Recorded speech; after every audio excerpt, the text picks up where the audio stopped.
Ticket અને luggage ભાડાના ગાણિતિક પ્રશ્નો કાગળ પેન લઈને આવી જજો બરાબર, એટલે વ્યવસ્થિત રીતે આપણે સમજવાનું છે.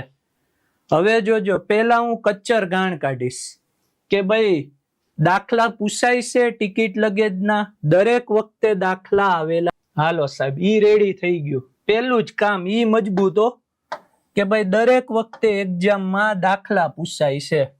એનો મતલબ કે આપણે દાખલા વ્યવસ્થિત રીતે કરીને જવાના છે.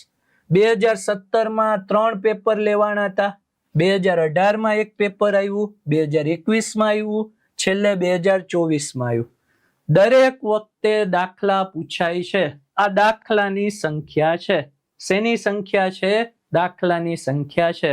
તો પેલી વસ્તુ આપણને શું ખબર પડી ગઈ કે ભાઈ કંડક્ટરની તૈયારી કરતા હોય એટલે ટિકિટ અને લગેજ ભાડાના એક્ઝામ્પલ આવડવા જોઈએ. અને આપણે કંડક્ટર બનશું, ટિકિટ કાપતા તો આવડતું હોવું જોઈશે ને. એનો મતલબ કે આપણે વ્યવસ્થિત રીતે શું ગણવાનું છે? દાખલા ગણવાના થશે.